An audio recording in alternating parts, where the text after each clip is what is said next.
Hello everyone, welcome back to another stream on Fancy Football Scout.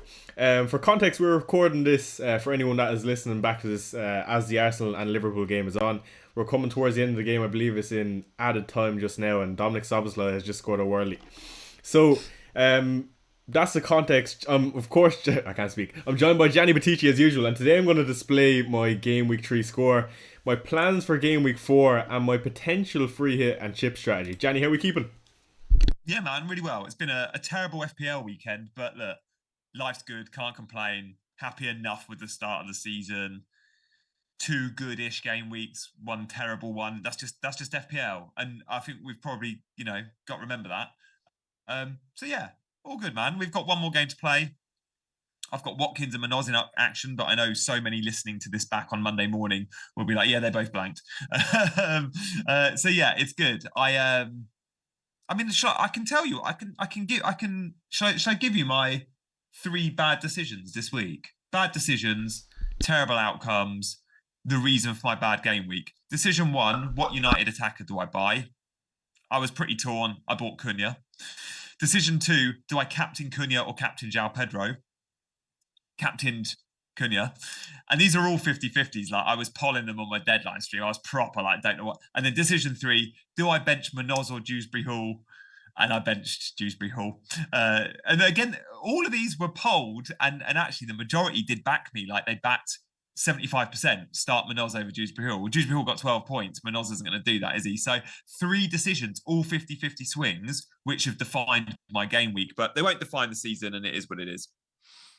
Before we carry on, do let us know if the audio is okay. Again, we always have issues. Gianni, that is some way to start the podcast, I suppose. No, unfortunate week for yourself. I mean, and this is your team selection, mate. So how's your game week been? No, it was one of those weeks. So I'm seeing a lot on Twitter where, a lot of people are finding it tough in these first three game weeks. And last week I was on that end. This week, thankfully enough, before the international break, I've had a very, very good week. I say very good. It could be better coming this Villa and Crystal Palace game. I think you're going to find my moves very annoying and interesting, Gianni. So I'm interested to see what you have to say. I love that. So let's get. Mate, how can you said the words? I've had a really good game week. It could have been better. I don't know an FPL manager that doesn't say that off the back of a really good game week. You had a great game week, and still, it's we all do it, don't we? We go, but it could have been better. But mate, you had Haaland, you had triple. No, did you have double United? You had Mbermo and Bruno and Mbermo captain. Like, you've absolutely smashed it this week. Well played. Exactly. Let's get into it, and I'll explain some of my moves going into the game week.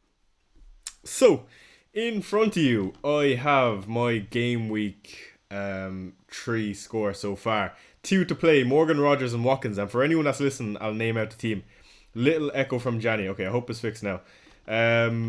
So on goal, we got Robert Sanchez, Murillo, Pedro Porro, Nico Williams, 5 in the middle, Cody Gakpo, Rogers, Kudus, Bruno Fernandes, captain Mbuemo, and 2 up top in Erling Haaland and Ollie Watkins. At the start of this game week, I had 2 free transfers to make, Jorginho Rutter and Cole Palmer to Brian Mbuemo and Morgan Rogers. So let me run you through the thought process. So I've been looking a small bit at chip strategies, as us managers usually do. We keep an eye on what we want to do in the future. And for me, I wanted to attack the game week, be a small bit aggressive about my moves. So that's why I brought in Brian Mbuemo. Now, clear decision. Why did I go Mbuemo over Kuna? Chai, you're always trying to be different. No, that's not the case. Not this time. Eyes were on the Grimsby game, and of course Mbuemo didn't start the game. Came on after 45 minutes, played really well, scored a goal. Missed the final penalty, which was unfortunate. But Mateus Cunha played 90, so that was kind of in my mind. Sesko played a 90 as well. And I was just a bit unsure if Cunha would get the full 90. Again, he did get an injury, so it's hard to tell. But it was more of a minutes play going in Buemo. And also, I feel like at the start of the season versus Arsenal, he was quite good. I like your final reason, start of the season good, but I feel like Cunha was always going to play 90. Like, midweek, Grimsby, 90, like, Bruno, like, these guys play European football and then midweek and then at the weekend. I don't feel like 90 was an issue. And Sesko was so bad, we knew Cunha was going to be the number 9. That's why I went Cunha. It was like, I got the Man United number 9. Because I went Sesko was so bad versus Grimsby, he won't start Burnley. But yeah, Yeah, Sesko was hindsight's a appalling. wonderful thing, isn't it? I agree. Sesko's really poor, and he also took the 10th penalty and rolled it to the keeper. Like I thought it was really unusual, really, really unusual. But no, again, very marginal. Again, I think Mbuemo and Kuna was very close, and also Yeah. for me, it was the odd chance that. Bruno, after missing his last penalty, would hand the ball to Mbuemo taking penalties instead. So it was minor, minor, minor things. Again, I got lucky and it swung my way. Kuna came up with injury and Mbuemo with the goal. But Mbeumo was really, really impressive versus Burnley, so don't get me wrong. Yeah, he Um, was, mate. I thought that was an inspired pick. Still, like I think you're right. A lot of FPL managers got blinded by it's either Bruno or Cunha, and they forgot about the third option. The third option was the standout. Like I think he was better than Bruno on the day, and Burmo for sure. I think he was amazing. yeah, I agree. And when I say it could have been better, that's exactly what I mean. I feel like 10 points for Bruno and 10 points for Mbeumo was honestly, as much as it was a 97th minute penalty, and that was quite fortunate, whatever way you look at it. But I feel like we could have had more in the game for me with Mbeumo and Fernandez, and that's me looking at highlights again. I was watching the Spurs game, which I don't really want to get into, but on that note, we might as well. Spurs were horrific. I don't even know if that's the right word to say it, but Bournemouth were really good. It wasn't just down to Spurs, and Frank just got it wrong on the day, and that's what it was for me. Really lacking a number 10, a quality winger, and midfielders that can't stick their foot in the ball. I thought it was unusual not to play Lucas Bergville in the midfield. He's been quite good and looked bright, so hopefully in this next game, a small bit better, and we'll get onto that in just a second. But Mohamed Kudus played really, really well. He was like a bright spark regardless. Pedro Porro, of course, coming in late with DEFCON. The second decision for me this game week was Morgan Rogers. So it is an unusual one, and of course they do play in about half an hour. Hang on, did you buy him? Yeah, I just bought him this game week. For who? For Palmer. Jorginho Rutter. Oh, for Rutter. Sorry. Yeah. Okay, yeah. And I have 1.5 million in the bank, but again, I'll show you my team in just a second. And we will be displaying my free hit 4 draft in a second also. And that was finished, by the way, mate. Just for those in the chat, it is. We can confirm Salah has blanked. You are off the hook. Yeah, I was about to say I can't get too excited about the rank. Again, nice little green arrow so far, but the Morgan Rogers decision is a very interesting one, and I think that Villa, don't get me wrong, have been very, very lackluster at the start of the season. And I had 8.5 million to fill this position. So for me, I was positive Brian Mbuemo was going to be one. The other option for me was Antoine Semenyo, who against Spurs, he looked amazing, like electric. Like I couldn't believe what I've seen. I've seen Semenyo play, but particularly against Spurs, I thought he was fantastic, and I think he's almost waiting for a big move. But yeah, going back to Villa, very nice lineup, I must say, on an attacking front for Villa today. I was shopping around that 7 million budget because I wanted to have some money in the bank to potentially do some moves in the future. And I was looking mostly at the fixtures. Two fixtures, or two teams particularly with poor fixtures.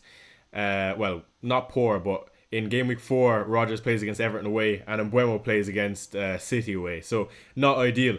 So that leads me down the route of free hit 4, which I get to dodge the Nottingham Forest guys who play against Arsenal. I get to miss Everton away for Villa, and also the two United boys have City away. And I quite like that strategy, and it leaves me stack up on the Crystal Palace guys in Game Week 4, and also bring in Mo Salah, who I'm missing against Burnley. So I think the thought process is good. I like it so far. I feel like I'm setting myself up really well. And on that note, moving on from my Game Week 3 score, let me quickly show you my team for Game Week 4. And I know I'm covering a lot as we go through this, but here's my current setup for Game Week 4, and I think it ties in really nicely to what I'm saying. I'll read it out just for anyone that's listening. Sanchez on goal, 3 at the back in Murillo, Porro, Williams, 5 in the middle, Rodgers, Gakpo, Kudus, Mbuemo and Fernandez. 2 up top in Haaland and Watkins. Now, I initially look at some of those fixtures, think they're great, and mostly I would say poor. I think I'm missing a lot of the good fixtures this game week. I think if it was any other week and the fixtures didn't line up like that, I'd be more than happy to just play the team. But I feel like there's lots and lots of points to grab for the likes of Crystal Palace and also Liverpool. Apologies, my camera's gone off. But Gianni, what do you think? Yeah, like these the reason your team doesn't look great is you've bought players knowing you'll probably free hit, right? So you've bought in a Man United attacker, and it's like, well, you knew they had City away. You've bought in Rodgers. Everton away is not going to be easy. You know you've got double Newcastle, Nottingham Forest defence, which, by the way, we've not spoken about. Like, you and I both have these two players, and again, it was a late clean sheet wipeout. Now, they ended up conceding 3, but I looked at my phone on the 82nd minute, and Murillo and Williams were both on clean sheets and a chance of both having bonus points. Like, and again, it was another late, like, clean sheet wipeout. So, but you probably want them after the Arsenal game. Is it Burnley they've got in game week 5? Like, or whoever it is, they've got a good fixture. So yeah, I don't love your team, but that's because you're planning a free hit, I expect. Exactly, and so Forest have really good fixtures until 8, barring this week, which of course is Arsenal. Again, we do have an international break, so a bit of time to think, I suppose. Sorry, someone's ringing me about food, but I'm not going to get it. Mate, you can answer and I'll talk if you want. Okay, I'll be 2 seconds. So look, this is like, in terms of Chai's decision making, I fully get it.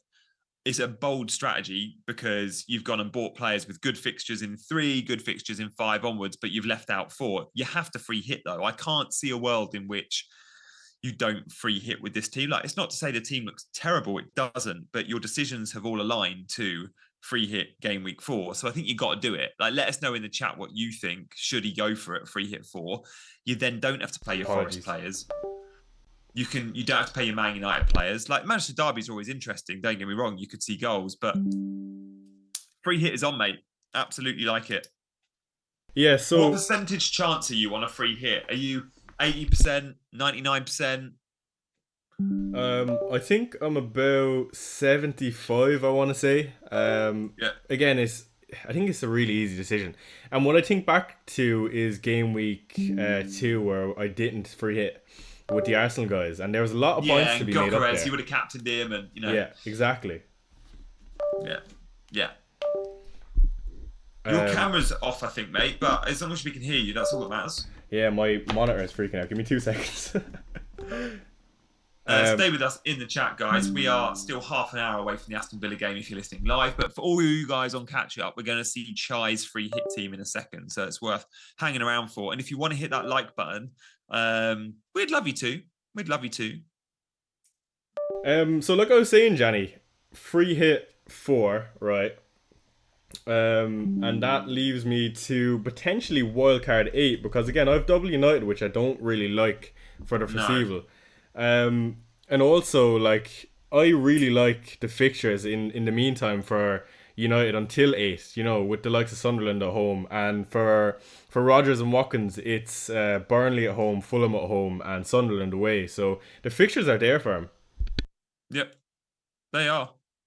Sunderland's there. I mean, they're all right. Like, Chelsea's tough, City's tough, but yeah, you're targeting that Sunderland game.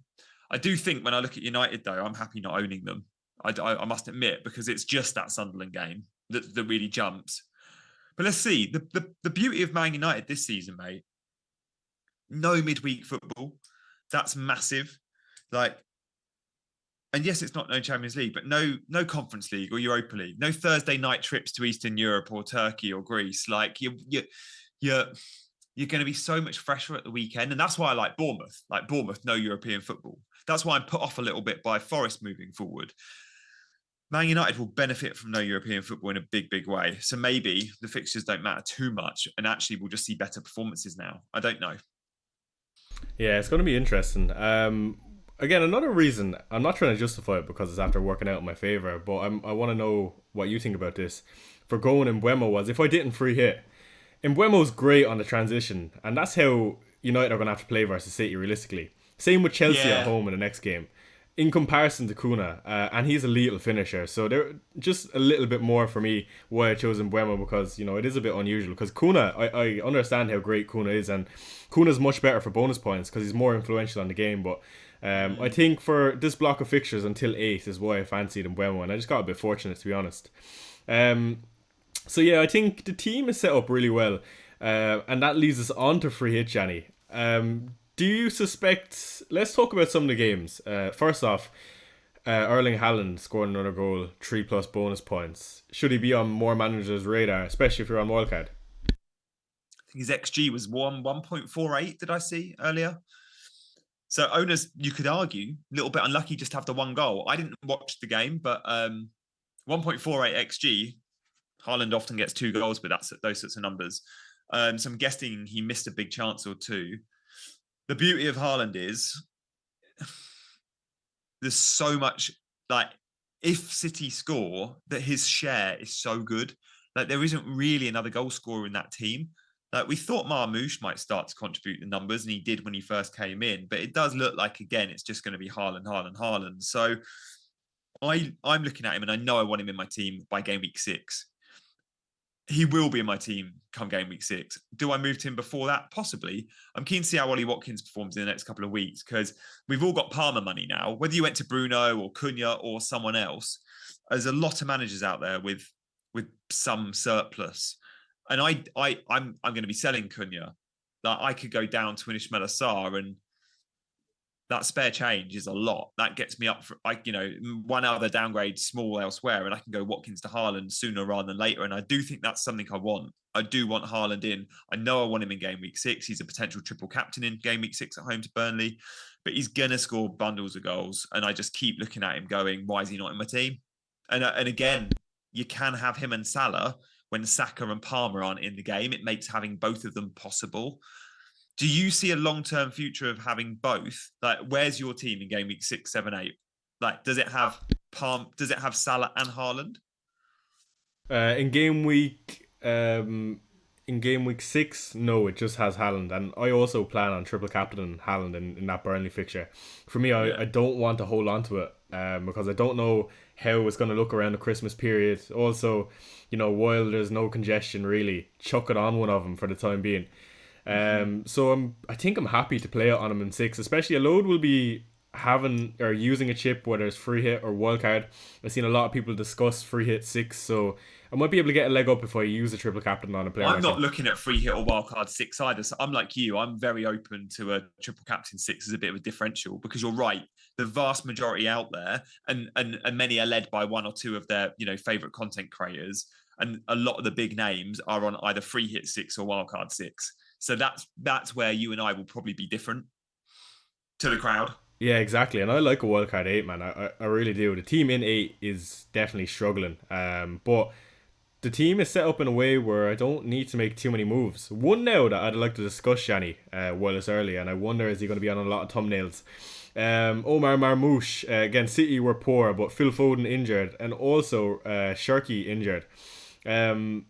Bit expensive. I think he got a price drop to 8.4. Don't quote me on that. But a few managers might be looking to offload a Bruno, perhaps, with the poor fixtures, even though he's a DEFCON monster. What do you make of that move, Gianni? Too early or not a fan in general? My concern is minutes with Marmoush. I think he starts, but he's going to get early subs. Like, he played 24 minutes game week 1, but even game week 2 and 3, he started 53-71. When you're spending 8.5 million, you need 80 plus minutes every single week. And I'm not up for Pep's, like, he's rotating his wide forwards and he's seeing Marmoush as a wide forward. Marmoush was all right today. Like, his numbers look okay, like 0.31 XA, no XG pretty much. So XGI was 0.37. It's fine, but no, I'm happy. If I'm going to keep Reinders as a long-term pick, and I want Haaland. It's Haaland or no one if I'm buying a Man City attacker. Mate, I feel like we know you're free hitting, and we haven't seen it yet. I feel like we need to see this free hit team, and that's our big discussion. Because if you're likely to do it, I don't care about the team on screen, because I just know you, and you're not going to play this team. Love that. Okay, you got me. Just quickly on Mamouche though, like you said, a lot will be wildcarding in sooner rather than later, I imagine, between 8 and 13, if not earlier. True. If you trap yourself into a Marmouche for 2 game weeks and one of them is Burnley, do you mind? No. If you're dead ending, but that means you've got to have committed to a wild card, and that's fine. I love the beauty of planning a very well thought out wildcard is you get to dead end with a couple of short term punts. And if it's 2 or 3 fixtures, then yeah, go for it. Absolutely. But there is Champions League around this time as well. And again, when you're not a nailed asset with Pep, I I do slightly worry. Like, let's say you saw him benched on the Wednesday night in the Champions League, and it's Burnley up next. Yeah, then you go buy him. But it doesn't always work out like that with Pep anyway. But I'd still be slightly worried sweating on team sheets. No, I like that. I like that. And that's fair enough. I'm gonna bring up my free hit four team now. Again, this is just a draft. I usually just throw in a lot of players. By the time this team actually plays, I think it's about 2 weeks. Gianni, am I wrong on that? Yeah, Um, yeah. yeah, which is long. So again, this team is going to change, and it's just a lot of the players that I'm feeling. I'll tell you what I initially think if I were to actually free hit right now in this moment. But let me run you through the team real quick. So on goal we got Pope, three at the back in Daniel Munoz, Dan Byrne, and Gabriel. Five in midfield: Sar, Verts, Semenyo, Salah, and Alanga. Two up top in Mateta and Ekitike. Now, first off, like I said, the structure is going to be three Palace. I can't see a world in me not going triple Palace. The fixture is so good. They're at home. Palace look good in general. Regardless of the result tonight, it will not change anything unless we get some injury news or something like that. The next thing is triple Liverpool.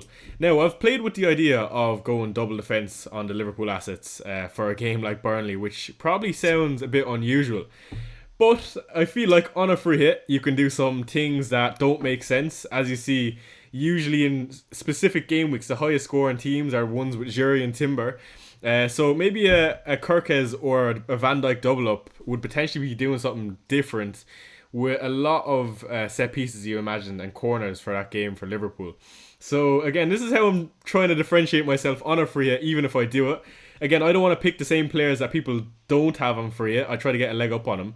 But otherwise, in front of you, I've got a common triple up for anyone I imagine will be on free hit, which is Verts, Salah, and Ekitike. First off, I'd like to speak about the game today. I thought Ekitike was quite good, Florian Wirtz was really poor, and Salah was nowhere to be seen.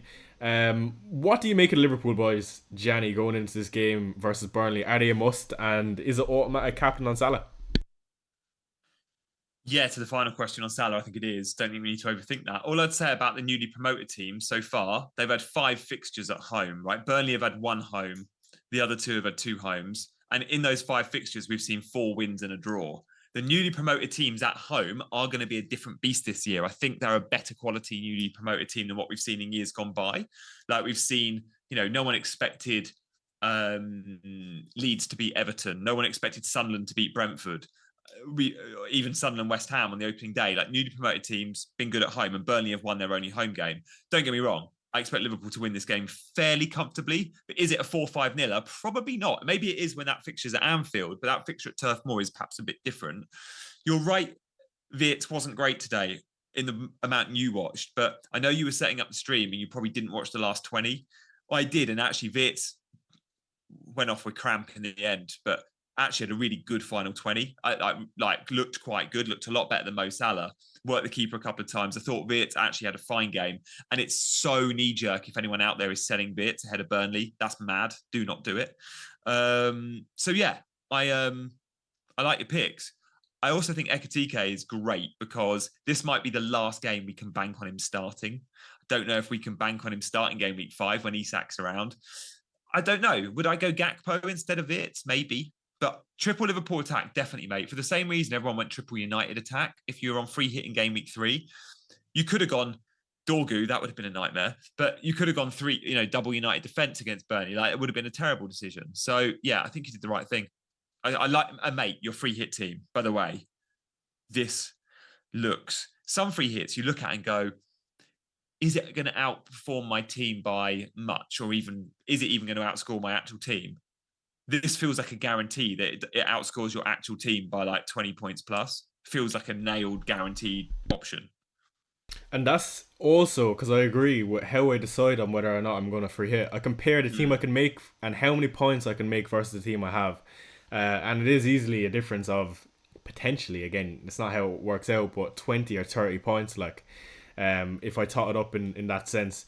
I do like what you're saying with Burnley, I agree. They've not looked as poor as we probably expect them to be. Same with the other 2 promoted teams. Sunderland actually looking quite good. Um, but I feel like when it's Liverpool, it's a different beast. Underwhelming in recent weeks, maybe that's not right to say, but I think we are still yet to see Liverpool at full strength. And what you said about Florian Wirtz, for me, yeah, he'd be in there if he's fit. For me, if I think it'd be a good game to get his confidence up for Arnie Slot. In my normal team, I've Cody Gakpo again, just signed a new contract yesterday, which is really interesting. But Wirtz, for me, this would be a good game for him to get some goals or assists, and I think he'll keep him on as long as he's not injured. Someone in chat said Ekatike came off injured. Gianni, can you confirm? Yeah, he came off, and I think Chiesa came on for him. We don't know anything; it's too close. Viet also came off with what looked like at the time a hamstring issue, but I think it was cramp, and he was joking on the bench. So both Ekatike and Viet's injuries need to be monitored. Ekatike was called up by France. Viet will be called up by Germany. Let's see if they're involved. We will get lots of training ground images after the international break, before game week 4. Like, we're going to have an update, and we now have the benefit of 12 days with no Premier League football. So I won't worry too much. I think you're probably fine on them. Yeah, so there's some discussion. Why no Chelsea? And João Pedro. exactly. Hard to not have João Pedro win, isn't it? It is really hard. But there's another man that I'd also like, and that's Haaland versus United. I mean, I think this is a great game for him. And while I was looking at free, again, like I was saying, to try to differentiate as much as possible, to try get as big of a green arrow as possible, one that I was looking at to potentially fit Salah and Haaland in was downgrading Averts to a Bob, for example, someone along those lines. And I think it's really, really bold, but I think in a week like this, where the fixtures are there for a lot of these teams, why not? Especially if you know he's, well, again, we'll never know if he's going to start, but if you have a good feeling he's going to start, I think it could be one of those weeks where I go completely rogue, Gianni. Matt, I don't mind Bob as City cover if you need an enabler. Like when we talked about Marmoush a minute ago and I read out his minutes, Bob's minutes are so much better. Bob's played, he started all 3. You know he's on the right-hand side first choice, especially if there's still an injury there to Cherky or Foden. Let's have a look at if they're ruled out, Bob's safe. And I know that's famous last words with Pep, but it does feel it. He's played 90 twice. 2 of the 3 were 90 minutes. Like, that's a really good indicator. Pep feels like he's a key cog. And then 74, like, you can read into the early subs on players and go, yeah, Pep doesn't fancy him. Like, he's hooking Marmoush off at 60 minutes.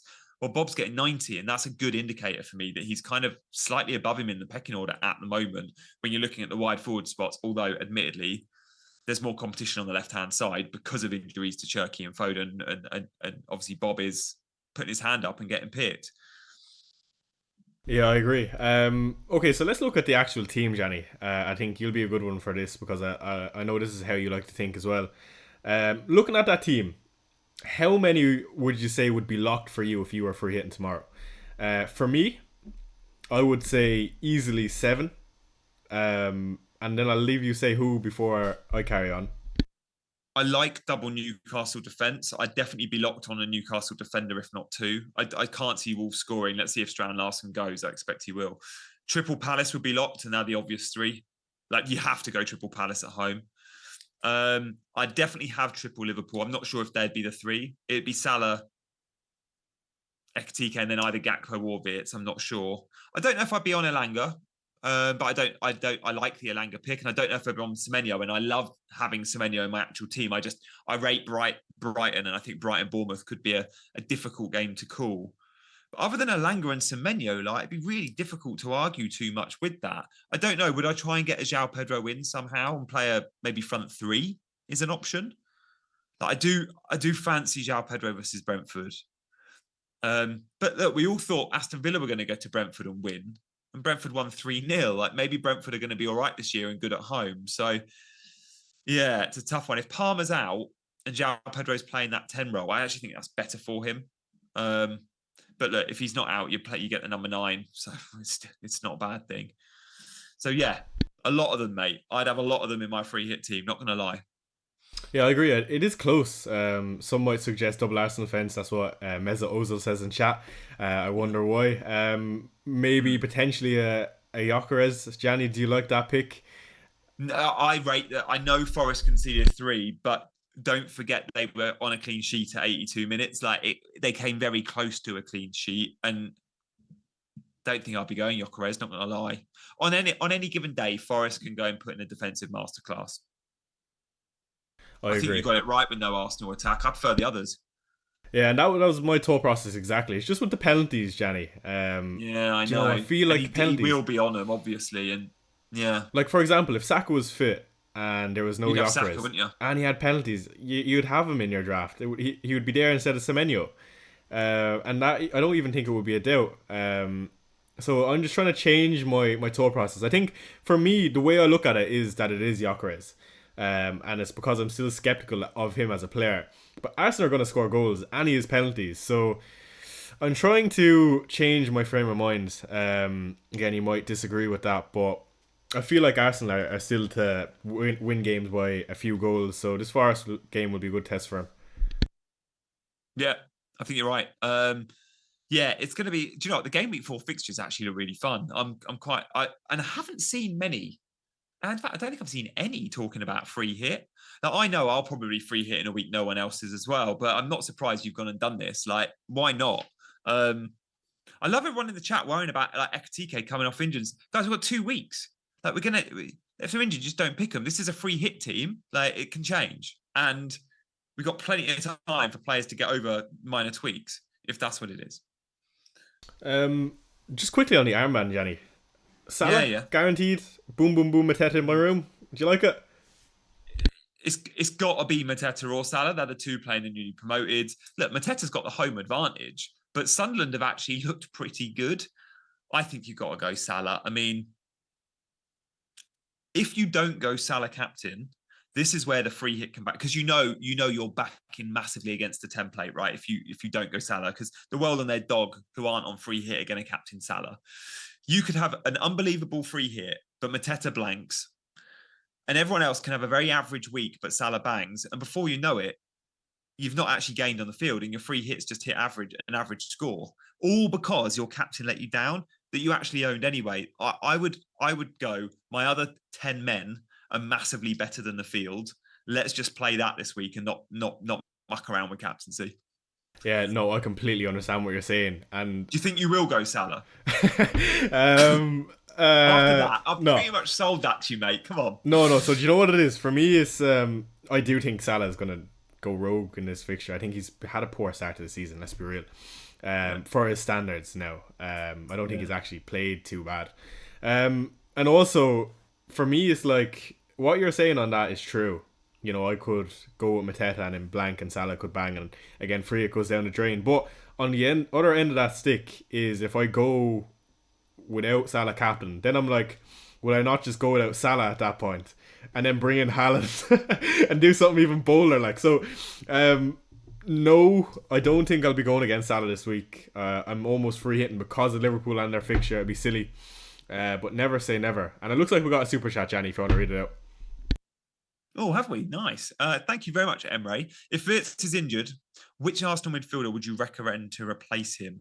Do you know, I'd probably go Eze. I think Eze is going to be first choice on that left-hand side. Interesting that Trossard didn't come off the bench today, and Martinelli was the first sub. He took Martinelli off, not Madueke. Madueke can play left or right, but is better on the right. I think we're going to see Eze left, and I think we're going to see Madueke right until Saka's back. I'd punt on Eze. You know, I think he's gonna really take to this Arsenal team. Yeah, I'd go there. Really, Gianni? So would you go Eze over Gyökeres then? I wouldn't go either in this soon. I would wait till the Arsenal fixtures clear up. I wouldn't pick either on free hit, and I wouldn't pick either for the next 3 or 4 game weeks. But come, what is it, game week 7, 8? I'm very interested in Eze from when the Arsenal fixtures turn. Yeah, I'm with you on that.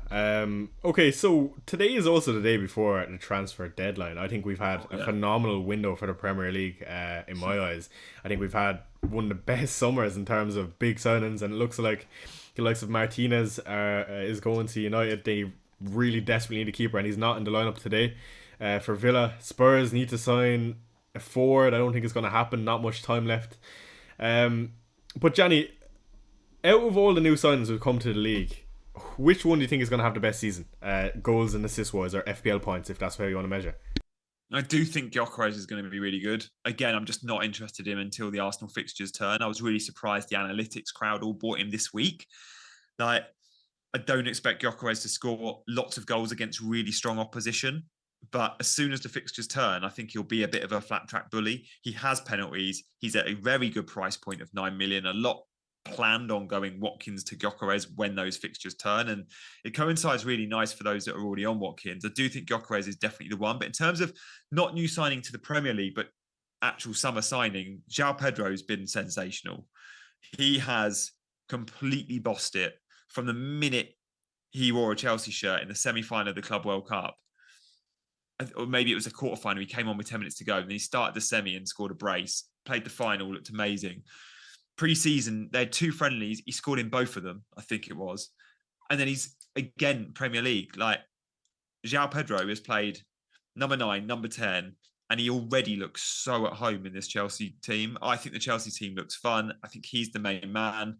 I think it still will be Palmer when fit, but why own a Palmer when you can own João Pedro at such a lower price? I wouldn't be surprised if João Pedro and Palmer get similar points. I expect Palmer will outscore him, but not by 4 million's worth of money, you know?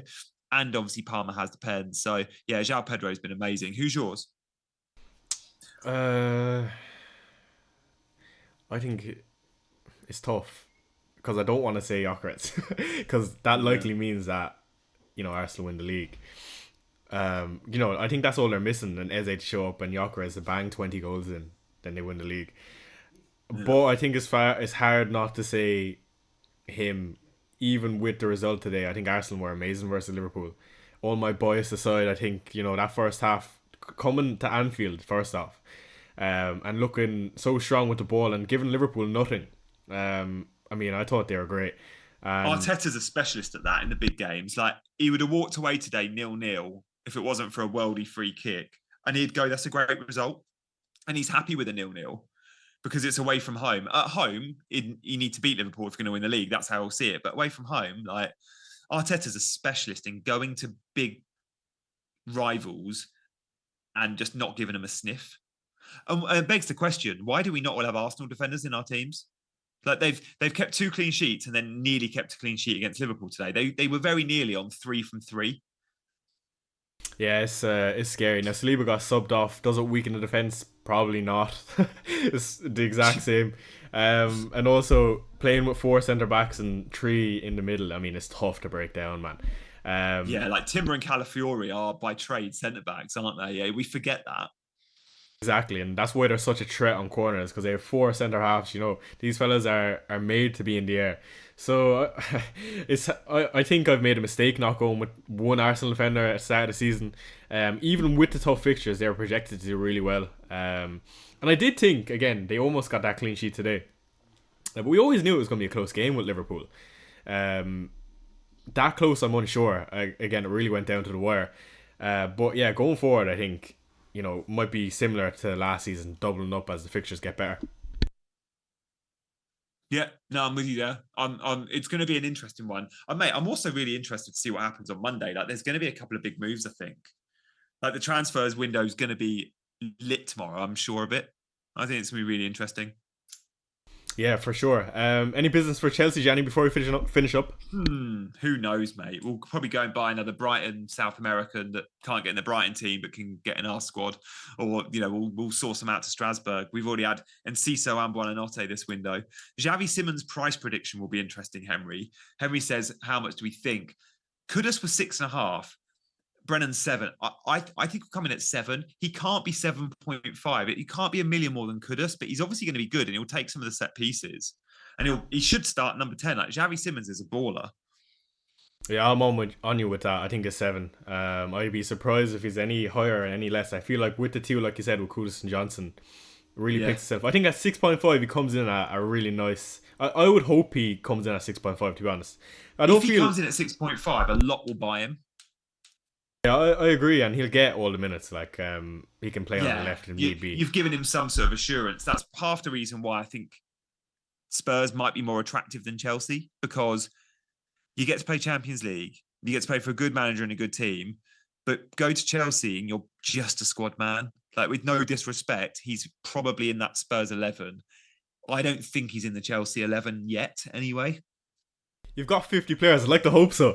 Anyway, lads, we're going to wrap it up there. Thank you for joining us for another amazing Sunday stream. Again, one more game for the deadline. Do let us know how you get on. Hit the like buttons before you go. And enjoy the international break. I know a lot of people have had a tough time these first 3 game weeks. But there's still, 35 weeks to go, Gianni. So keep the head up. And yeah. I guess we're done now, Gianni. I thought